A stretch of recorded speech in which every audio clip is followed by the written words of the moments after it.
Hello മച്ചമാരെ, stream ന്യൂസിലേക്ക് സ്വാഗതം. വല്യേട്ടൻ്റെ Kerala box office collection എത്ര? ഇന്ന് ഞായറാഴ്ചയാണ്, മൂന്നാം ദിനം. സിനിമയുടെ കളക്ഷൻ എങ്ങനെ പോകുന്നു? അതിനു മുമ്പ് നമ്മുടെ ചാനൽ ആദ്യമായിട്ടാണ് കാണുന്നതെങ്കിൽ ഒന്ന് സബ്സ്ക്രൈബ് ചെയ്ത് തരണമെന്ന് അഭ്യർത്ഥിക്കുന്നു. സിനിമയുടെ ആദ്യ ദിനം വേൾഡ് വൈഡായിട്ട് ലഭിച്ചത് ഏകദേശം 35 ലക്ഷം രൂപയോളമാണ്. രണ്ടാം ദിവസവും സിനിമയ്ക്ക് മികച്ച രീതിയിലുള്ള കളക്ഷനായിരുന്നു. 15 ലക്ഷത്തോളം രൂപയ്ക്ക് അടുത്താണ് സിനിമയ്ക്ക് വന്നത്.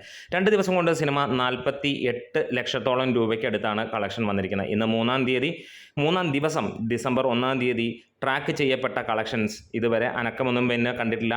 7,01,000 രൂപ എന്നാണ് ഇപ്പോൾ ലഭ്യമായിരിക്കുന്ന വിവരങ്ങൾ. അതായത് 356 ഷോകളിൽ നിന്ന് 4,743 പേർ കണ്ടപ്പോൾ ആണ് ഇതുവരെ ട്രാക്ക്ഡ് കളക്ഷൻസ് വന്നത്. ഇന്ന് നമുക്ക് നോക്കുമ്പോൾ എറണാകുളം, തൃശ്ശൂർ, തിരുവനന്തപുരം സെൻറ്ററുകളിൽ പല സ്ഥലങ്ങളിലും ഓറഞ്ച് മയം. ഒരുപക്ഷെ ആദ്യ ദിനം കഴിഞ്ഞാൽ ഇത്രത്തോളം തിരക്ക് കാണുന്നത് ഞായറാഴ്ചയാണ് എന്ന് തന്നെ പറയും. അതായത് ഇന്ന് എക്സ്പെക്റ്റ് ചെയ്യുന്നത് 15 ലക്ഷം രൂപയ്ക്ക് മുകളിലാണ് കേരള കളക്ഷനായിട്ട് എന്നുള്ള ഒരു കാര്യം എടുത്തു പറയാം. ഇന്ന് ഈവനിങ് നൈറ്റ് ഷോസ് എല്ലാം തന്നെ അത്യാവശ്യം നല്ല തിരക്ക് അനുഭവപ്പെടുന്നു. അതായത് ഇന്നത്തെ കളക്ഷനോട് കൂടി സിനിമ 60 ലക്ഷം രൂപയ്ക്ക് മുകളിലേക്ക് എത്തും. വേൾഡ് വൈഡ് കളക്ഷൻ ഇതുവരെ പുറത്തേക്ക് വന്നിട്ടില്ല.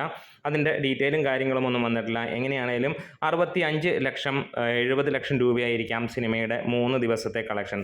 മോശമല്ലാത്ത ഒരു കളക്ഷൻ തന്നെയാണ്. റിലീസുകളുടെ കാര്യം എടുത്ത് നോക്കിക്കഴിഞ്ഞാൽ മമ്മൂട്ടി സിനിമകളിൽ ഏറ്റവും കൂടുതൽ കളക്ഷൻ നേടുന്ന സിനിമയായി മാറിയിരിക്കുന്നു ഈ ഒരു സിനിമ വല്യേട്ടൻ.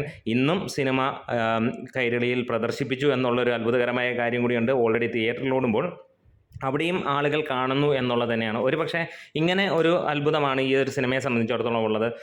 കൈരളിയിൽ ഒട്ടുമിക്ക ദിനങ്ങളിലും ഈ സിനിമ ഓടിക്കൊണ്ടിരിക്കുന്നു. അതിനിടയിൽ തിയേറ്ററിൽ ആളുകൾ കാണാനെത്തുന്നു. എന്തായാലും ക്വാളിറ്റി വൈസ് ഗംഭീരം എന്നുള്ള ആ ഒരു കാര്യം തന്നെ, മമ്മൂട്ടിയുടെ ഗംഭീരമായ പെർഫോമൻസുമാണ് ആളുകൾ ഈ ഒരു സിനിമയെ കാണാൻ കൂടുതൽ സ്വീകാര്യത നേടിയിരിക്കുന്നത് അല്ലെങ്കിൽ നൽകിയിരിക്കുന്നത് എന്ന് തന്നെ പറയാം.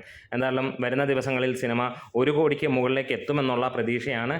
ഇന്നത്തോടുകൂടി 60 ലക്ഷം രൂപയ്ക്ക് മുകളിലേക്ക് എത്തും എന്നുള്ളത് ഏറെക്കുറെ ഉറപ്പിച്ചിരിക്കുന്നു. നമ്മുടെ വീഡിയോസ് ഇഷ്ടമായി സപ്പോർട്ട് ചെയ്യണം. Thank you bros.